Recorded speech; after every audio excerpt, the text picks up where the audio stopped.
اور جو لوگ اس کا عقل سمجھ شعور رکھتے ہیں، جو اس کو سمجھ کر پڑھتے ہیں، وہ پھر اس کے اوپر حتی الامکان عمل بھی کرتے ہیں۔ لیکن بہرحال اس معاملے میں کافی غفلت بھی ہوتی ہے۔ ہم نے اس قرآن حکیم کو ایک عام کتاب کی طرح الماریوں کی زینت بھی بنا دیا ہے، یہ بھی ایک حقیقت ہے، جبکہ اس میں بے حساب انتہائی اہم تعلیمات اور احکامات ہیں، اور جن پر ہمیں غور کرنا چاہیے اور اس کو کھول کے پڑھنا چاہیے، ان کو سمجھنا چاہیے، حتی الامکان اس پر عمل کرنا چاہیے۔ تو یہ عمل ہوتا ضرور ہے، لیکن جتنے کہ چاہیے مطلوب ہے اتنا عمل نہیں ہوتا ہے۔ پھر تیسری بات یہ ہے کہ ایک اور ذمہ داری بھی ہم پر بحیثیت وارث امت مسلمہ پر یہ عائد ہوتی ہے کہ ہم نہ صرف اپنی امت میں اس کو پھیلائیں، قرآن حکیم کو، اس کی تعلیمات کو، بلکہ ہم دوسری قوموں تک بھی پہنچیں اور ان تک بھی یہ تعلیمات پھیلائیں اور اس کی افادیت کو سمجھائیں، اس کی اہمیت کو سمجھائیں، اور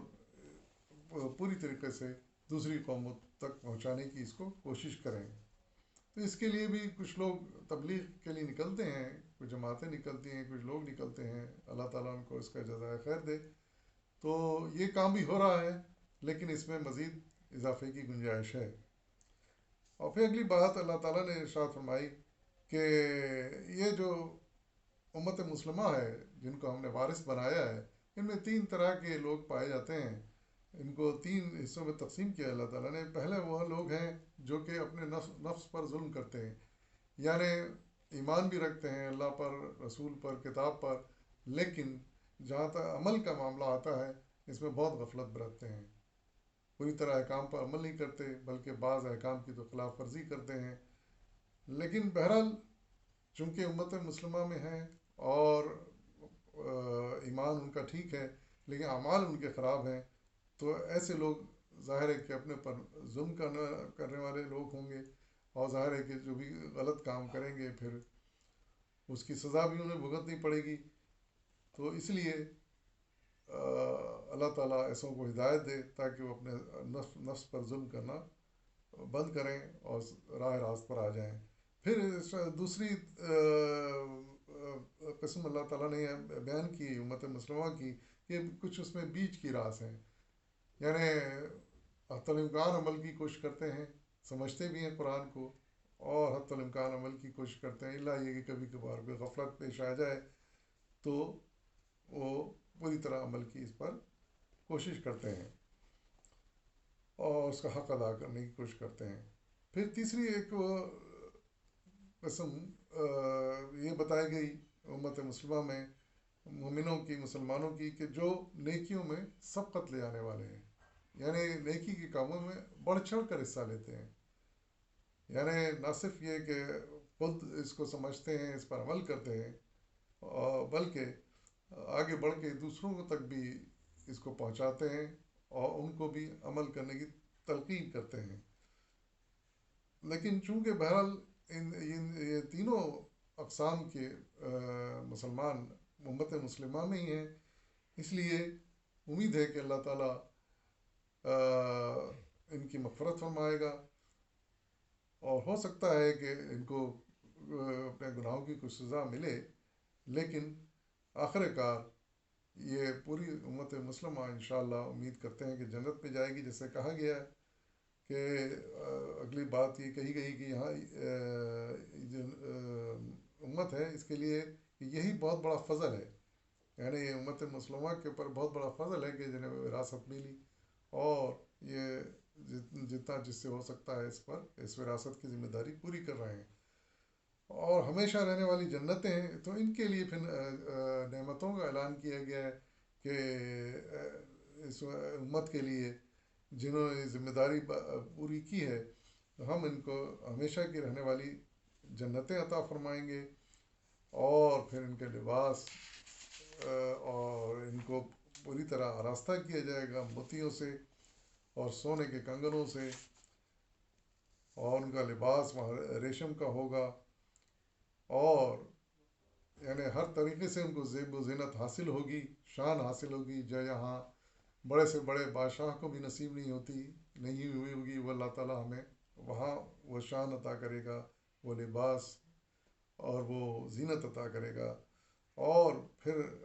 ہم سے تمام غم اور تمام پریشانیاں دور ہو جائیں گی، نہ کوئی غم لاحق ہوگا، نہ کوئی پریشانی ہوگی، نہ کوئی فکر ہوگی، اور پھر اس موقع پر بے اختیار ہم اللہ تعالیٰ کا شکر ادا کریں گے، اور یہ اس بات کو دہراتے رہیں گے کہ وہ یقیناً ہمارا رب معاف کرنے والا اور قدر فرمانے والا ہے۔ ظاہر ہے اس نے ہمارے جن کاموں کی قدر کی اور اتنی بڑی ہمیں نعمتیں عطا فرمائی، تو وہ یقیناً بہت رحیم و کریم اور غنی ہے۔ اس بات کا ہم دنیا میں بھی اعتراف کرتے ہیں، اور انشاءاللہ وہاں بھی کرتے رہیں گے، اور اس بات کا شکر ادا کریں گے کہ اللہ تعالیٰ نے ہمیں اتنی اچھی ابدی ہمیشہ رہنے والی قیام گاہوں میں داخل کیا، یعنی جنت میں۔ اور پھر وہ جنت ایسی جگہ ہے جس میں احادیث میں بھی ذکر آیا ہے کہ وہاں کسی قسم کی کوئی مشقت، کوئی محنت نہیں ہمیں کرنی پڑے گی کسی چیز کو پانے کے لیے۔